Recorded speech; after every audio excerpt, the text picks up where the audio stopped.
Et pas seulement que les experts, puisqu'on a également Hortense. Mais Hortense, vous vous prenez maintenant pour un professeur en génétique. Moi, je me prends pour tout. Vous auriez voulu être généticienne. Surtout pour moi. Vous auriez voulu être généticienne. J'aurais adoré.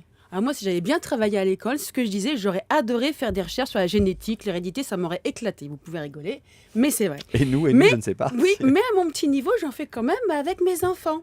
Parce que la génétique, l'hérédité, c'est pas toujours très sympa. C'est un peu la loterie.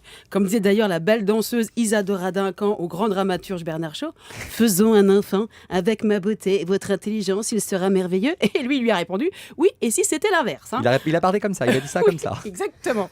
Donc, en plus, il y a des gènes récessifs qui reviennent de très loin. Les roux, hop, hop, hop, on s'y attend plus. Hop, hop, hop, on a un roux. Alors, roux, c'est beau. Mais si son gène récessif, c'est une tare, hop, hop, hop, on est moche. D'où la fameuse expression, quand il y a du gène, il n'y a pas de plaisir. Voilà, alors vous vous rendez compte. Bon, il fallait la faire. Voilà, c'est ça, je l'ai faite. Alors vous vous rendez compte que si on maîtrisait la génétique parfaitement bien, il y aurait des abus. Moi, j'imagine le couple qui attend un enfant, il irait chez le généticien, il lui dirait « Nous aimerions un enfant grand, sportif, avec des dents bien plantées et de bons yeux. » Et si possible, intelligent.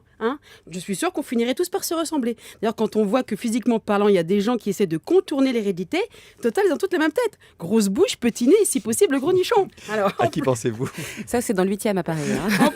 En plus de porter plainte contre votre chirurgien esthétique, on pourrait porter plainte contre son généticien, si son enfant est moche et nul à l'école. Ça ferait une personne de plus sur qui taper si on est déçu par son gosse. Avant, vous en preniez jamais à vous-même, mais plus souvent à votre mari ou à sa famille. En général, quand son enfant est nul en quelque chose, ce n'est jamais le sien. Par contre, il redevient le vôtre quand tout va bien. C'est la génétique familiale. Regarde le carnet de notes de ton fils, il est vraiment mauvais. Ça ne peut pas venir de moi. Moi, j'ai toujours été super bonne en maths. Ou regarde ma fille, comme elle est douée, on dirait tout mon même âge. Enfin, presque. Moi, j'étais beaucoup plus gracieuse. J'étais moins lourde. Ça vient de chez toi, les problèmes de poids. Mais excuse-moi, il suffit de regarder ta mère.